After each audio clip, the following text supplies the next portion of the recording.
Ladies and gentlemen, I want to tell you today you were not created to live defeated, discouraged, or going through the motions. No, you were created to win, to rise above, to live each day with power, purpose, and peace.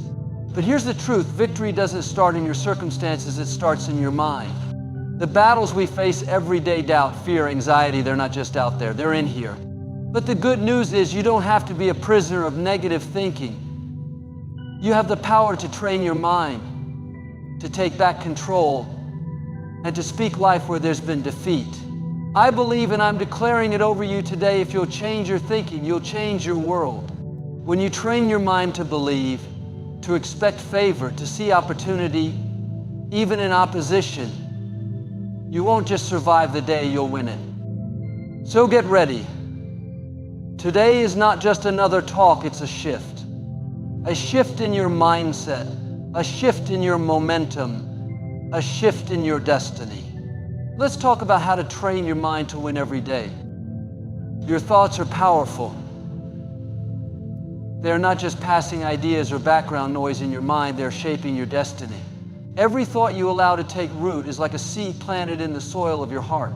Eventually it will grow, and you will eat the fruit of it, whether it's good or it's good.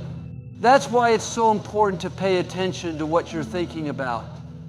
You can't think of defeated thoughts and expect to live a positive, victorious life. It just doesn't work that way. When you wake up in the morning, your mind immediately starts processing what kind of day it's going to be. Before you even get out of bed, thoughts begin to come. Some are filled with peace and expectation, while others are filled with worry, fear, and stress. And here's the thing, you get to choose which thoughts you allow to stay. You don't have to dwell on everything that pops into your mind. You have the power to change the channel. You can choose to think thoughts that lift you up, build your faith, and prepare you for victory. The enemy knows that if he can control your thoughts, he can control your life. That's where the real battle is, in your mind. The enemy isn't fighting you over your job, your relationships, or your finances. He's fighting you over your thinking because he knows that if he can get you thinking in the wrong direction, everything else will follow. That's why the Bible says, as a man thinks in his heart, so is he. Not as he hopes or as he wants, but as he thinks. If you think you're defeated, you'll live defeated. If you think you're not enough, you'll live like you're not enough. If you think things will never get better, you'll stay stuck in the same place. But the good news is you can retrain your mind. You can rewire those patterns of negativity and doubt and start forming new pathways of faith, hope, and expectation. It starts by becoming intentional about your thought life. You don't have to let your thoughts run wild. You can take control. You can say, no, I'm not thinking about that. I'm not going down that road of worry and fear. I'm choosing to believe something better. It may not feel natural at first. If you've been used to thinking negative thoughts for years, it's going to take some effort to turn that around. But just like training your body, when you consistently practice right thinking, it becomes a habit. It becomes your new default setting. You may look at your situation and think, there's no way I can get out of this. But instead of agreeing with that thought, you can choose to say, God is still on the throne. He's making a way even when I can't see it. Something good is coming out of this. You have to learn how to override those old thoughts and replace them with new ones. When you do, your life will begin to shift. What you think about all day long is creating the atmosphere of your life. It's setting the tone for your relationships, your work, your health, and even your future. That's why it's not just about thinking positively once in a while, it's about developing a mindset of victory, a lifestyle of hope. You've got to build mental strength just like you would physical strength. Feed your mind with the right things. Read things that inspire you. Listen to messages that fill you with faith. Surround yourself with people who speak life and truth. Don't entertain thoughts that bring fear or insecurity. Don't rehearse all the ways things could go wrong. Instead, start imagining how they could go right. Begin to see yourself overcoming, breaking through, rising higher. So many people live limited not because of what's going on around them, but because of what's going on inside of them. Their thoughts are filled with limitations, comparisons, regrets, and fear. But that doesn't have to be your story. You don't have to live at the mercy of your thoughts. You can take charge.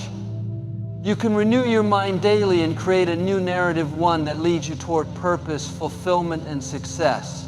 You are not your past. You are not your mistakes. You are not what people have said about you. You are what you believe about yourself. And that belief starts with your thoughts. Train your mind to think like a champion. Think like someone who is favored, chosen, and equipped for every challenge. What you say matters, but what you say starts with what you think. Your words are a reflection of your internal world. When you speak defeat, you're not just expressing frustration, you're reinforcing a mindset. When you speak doubt, you're not just venting, you're sowing seeds that will take root in your future. That's why it's so important to speak victory, even when you don't feel victorious.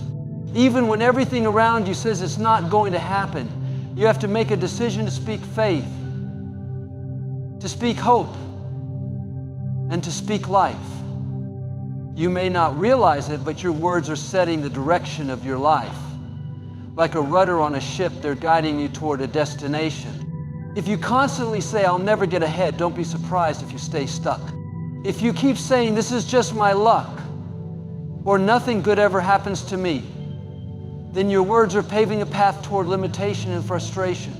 But if you'll begin to declare, "Something good is coming my way, I'm strong, I'm capable, I'm equipped," then you're setting yourself up for breakthroughs and blessings. Sometimes people think they're being realistic by speaking about all their problems. But the truth is, they're reinforcing the very things they want to escape. Speaking about the mountain doesn't move the mountain. Speaking to it in faith does. God didn't create you to be a victim of your circumstances. He created you to rise above them. And part of rising is learning to align your words with what you believe in your heart. Or even more than that, aligning your words with what you want to believe. Because sometimes the faith starts in your mouth before it reaches your mind. You may not feel hopeful, but when you start speaking hope, something begins to shift inside you. The words you speak over yourself matter just as much as the words others speak over you, if not more. You might have had people tell you you're not good enough, not smart enough, not strong enough. And if you're not careful, you start repeating those lies to yourself. "I'll never change. I always mess up. I'm just not that kind of person." But you've got to cancel those thoughts with a greater truth. You've got to say, "I am who God says I am. I am more than a conqueror. I'm not defined by my mistakes. I'm defined by my purpose." Even when you feel overwhelmed, declare strength. When you feel anxious, declare peace. When you don't know how it's going to work out, declare, "I may not see it, but I know God is working behind the scenes." This isn't denial, it's faith. You're not ignoring reality, you're choosing to speak a greater reality. You're not giving power to the problem, you're giving power to the promise. And over time, what you speak will begin to shape how you feel, how you act, and how you live. You'll never rise higher than the words you speak over your life. If you want to win each day, you've got to speak like a winner. Don't say, "I hope things get better." Say, "Things are getting better." Don't say, "I don't think I can do this." Say, "I can do this. I was made for this." There's something powerful about declaring victory before you see it. That's what faith is. It's believing without seeing and speaking as if it's already done. And when you do that, you're sending out a signal to your mind, to your body, and even to your circumstances that you're expecting good things. Too often we let our words follow our feelings, but to win each day, your words have to lead your feelings. You have to speak what you want to see, not what you feel right now. Don't wait for everything to line up before you speak positive. Start speaking it now. Start declaring it now. You'll be amazed at how your life begins to follow your declares. When you get up in the morning, don't just go through your day reacting to what comes. Get proactive with your words. Set the tone by speaking victory. Today is going to be a great day. I am focused. I am disciplined. I am full of joy. I'm walking in favor. Doors are opening. Good breaks are coming. You may not feel any of it at first, but your words are not dependent on how you feel. They're dependent on what you choose to believe. And every time you choose to speak victory, you're reinforcing a mindset of strength, success, and unstoppable faith. Your mind is like a gate, and every day, countless thoughts are trying to get in. Some of those thoughts are good. They're filled with hope, peace, strength, and purpose. But others are negative, destructive, and rooted in fear or insecurity.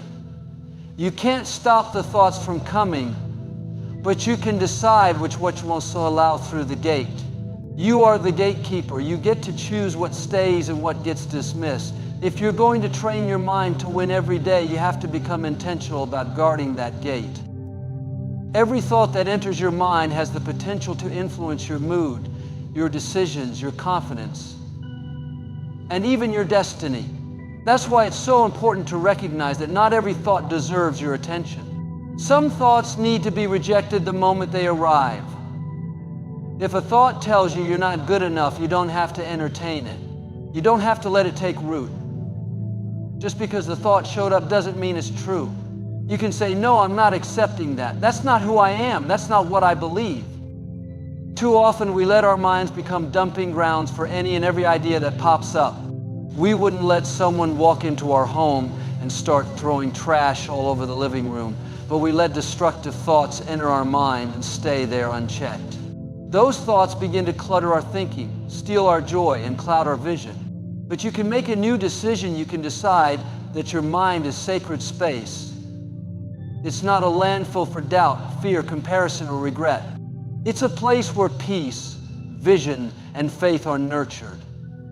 You can protect that space by being more aware of what you're allowing in. It's not just the thoughts that come from within, it's also what you expose yourself to.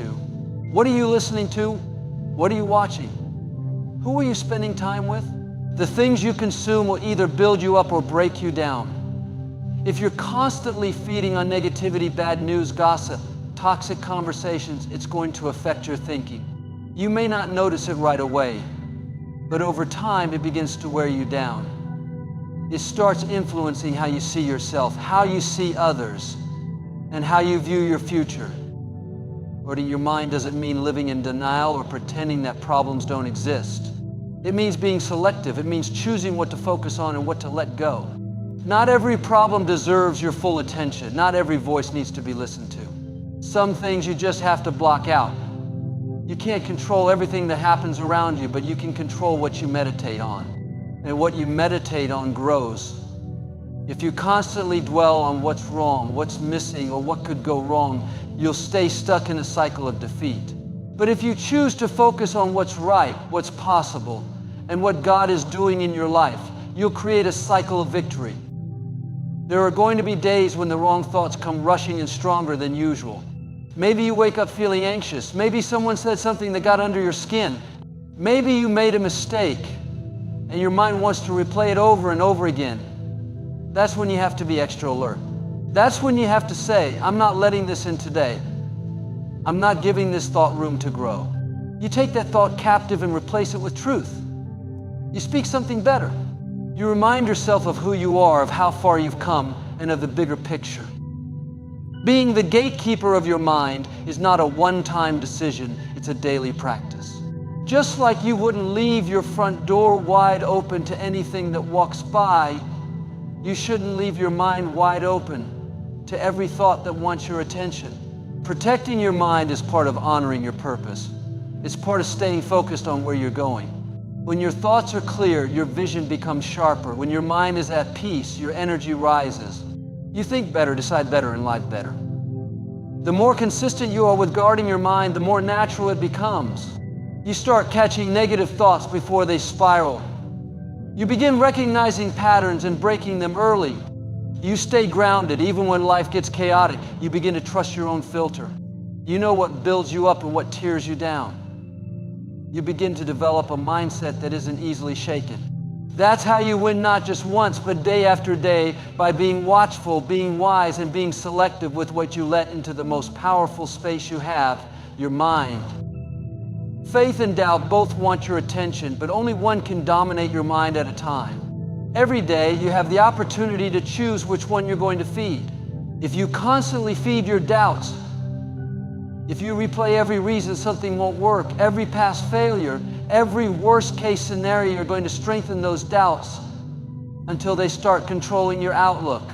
But if you decide to feed your faith, if you focus on the possibilities, speak the promises, and remember what you've already overcome, then your faith will grow stronger, stronger, more confident, and more dominant in your life.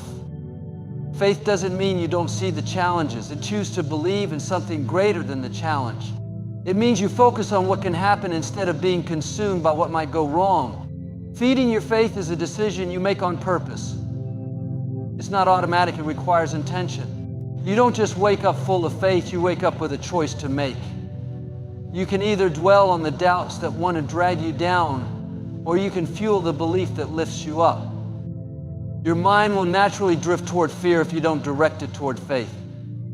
That's just how we're wired in a world full of uncertainty. But you are not at the mercy of those default settings. You can retrain your focus.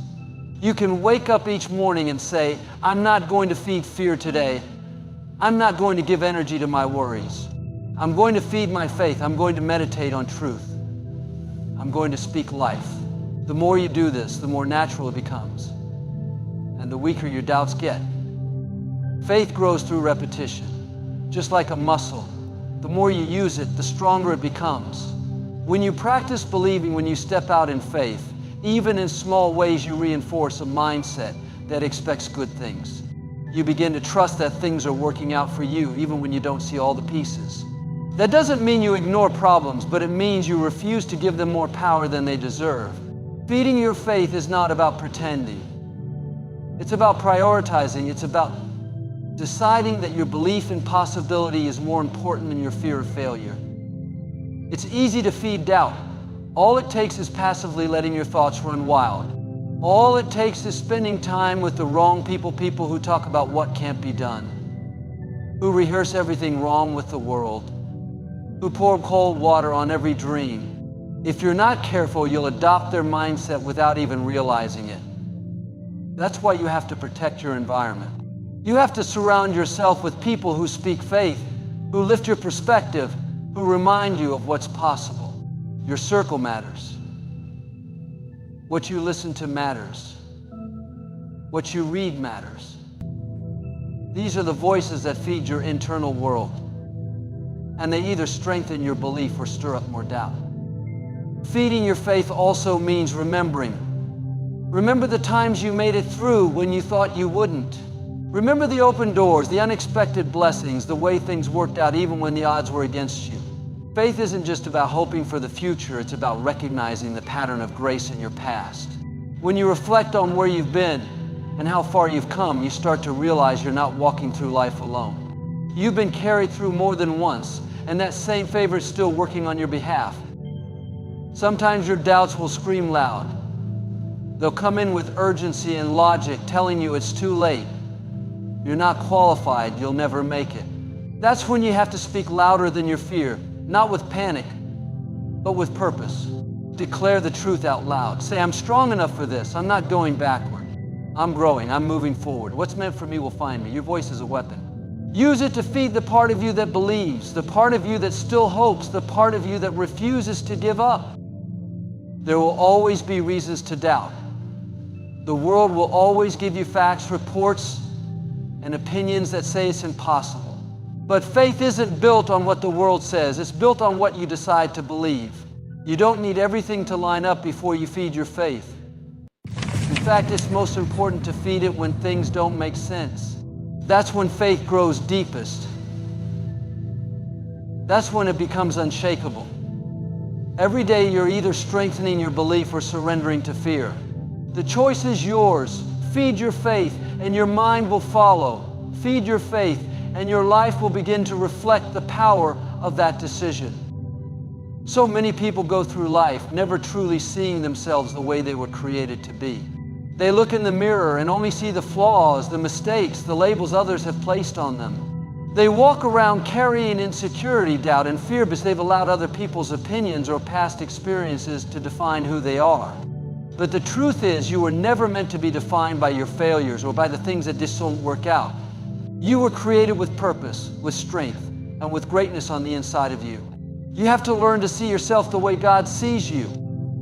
God doesn't see you as weak or lacking. He sees you as strong, equipped, and capable. He sees the gifts He placed in you, the dreams He planted in your heart, and the potential you haven't even tapped into yet.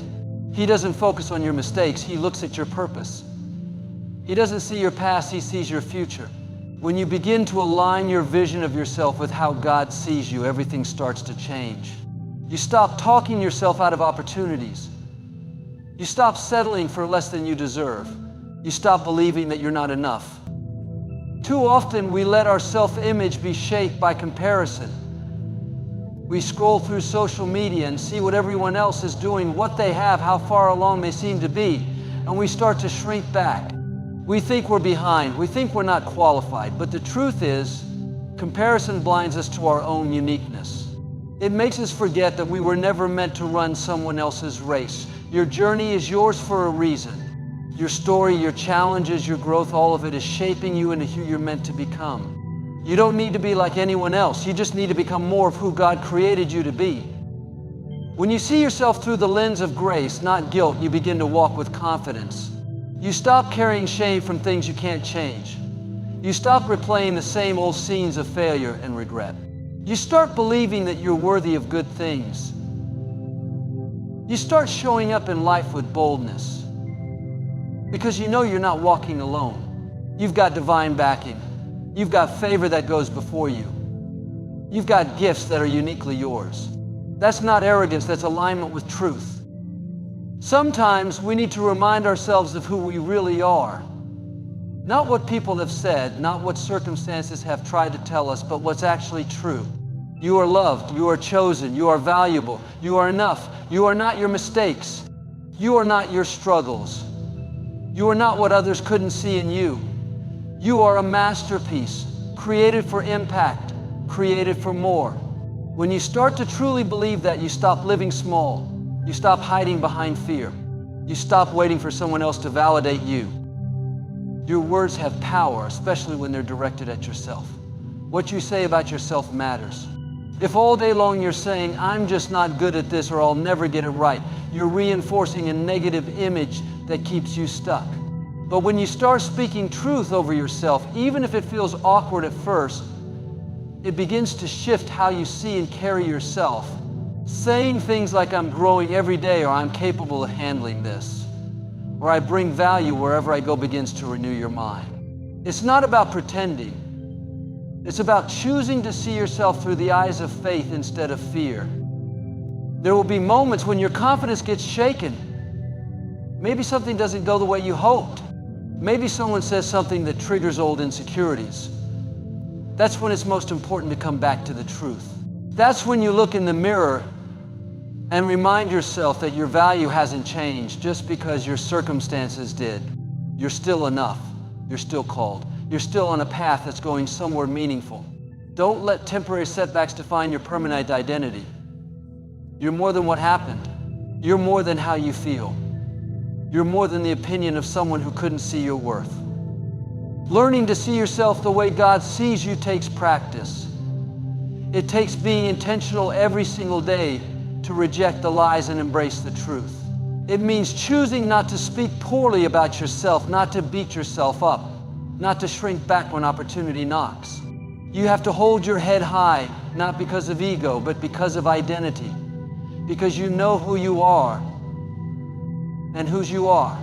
Because you know that you've been fearfully and wonderfully made, and there's greatness living inside of you, waiting to be fully expressed through every choice you make and every step you take.